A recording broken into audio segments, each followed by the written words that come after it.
Eh bien, mon lieu de stage se situait pas très loin de la gare. En fait, c'était assez sympa parce qu'ils avaient réaménagé toute une zone le long des chemins de fer. Donc, ils se sont servis de cet espace pour refaire un espace naturel avec diverses... C'est qui il? Le Crier de Moucron, j'en viens. Sinon, pour parler de l'établissement en lui-même, c'est assez sympathique parce que c'est un cadre où il n'y a pas beaucoup de monde, c'est maximum 6 personnes. Et encore, sur les 6 personnes, on en voit 2-3 le matin et puis ils sont plus là. Donc la journée se passe vraiment entre 2, 3 et voire 4 personnes maximum. Donc toute la journée, on prend les pauses café, on déjeune, on mange, on va fumer de clopes, enfin même boire, c'est chouette quoi. Et donc tout se passe ensemble, on peut même commencer à écouter de la musique en travaillant. C'est vraiment un cadre très différent. On peut se laisser aller et être créatif, épanoui dans son travail sans pour autant être surveillé. Et donc c'est très plaisant. Et quoi d'autre?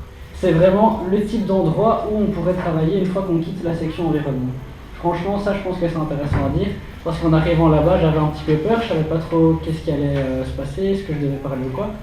Mais là-bas, on dirait presque que notre cours a un peu plus développé, donc il y avait toute la partie hôtel insectes, la partie sans pesticides, les parties animation, où là j'ai eu l'occasion d'inventer des plannings et de créer plein d'animations sur différents projets. Et ça touche vraiment à tout, on avait fait un itinéraire de randonnée avec ce qu'on avait vu un petit peu avec Madame Moitié et tous les azimuts et tout ça. Et c'est vraiment développé, très varié, que ce soit à l'intérieur ou à l'extérieur. Une contre-orientation, ça, ton parcours là. J'ai inventé une chasse au trésor, mais ça n'a rien à voir. Ils vont aller dans les Vosges et ils voulaient essayer de trouver un itinéraire assez sympa pour pouvoir voir des chamois par exemple sans que ce soit trop dur pour les enfants avec des dénivelés pas trop... Alors on a fait des petits circuits quoi. Ils se sont un petit peu intéressés à ce que j'aimais faire et ils ont essayé de consacrer une petite journée pour me faire plaisir. Et je leur avais dit que moi j'aimais bien les plantes et je voulais faire de la recherche dans les plantes. Et donc j'allais faire des boutures toute une journée où j'ai pu apprendre un petit peu à cloner des petites pervenches, je pense. Et c'était assez sympa. Ce qui m'avait le plus plu, c'était le nichoir à hirondelles de fenêtre. Parce qu'en fait, ça c'est assez ludique aussi. Il faut des bols, il faut du papier, il faut le coller pour faire une structure petit à petit. Puis après, j'ai découpé des planches de bois en forme de cœur avec mes petits bols.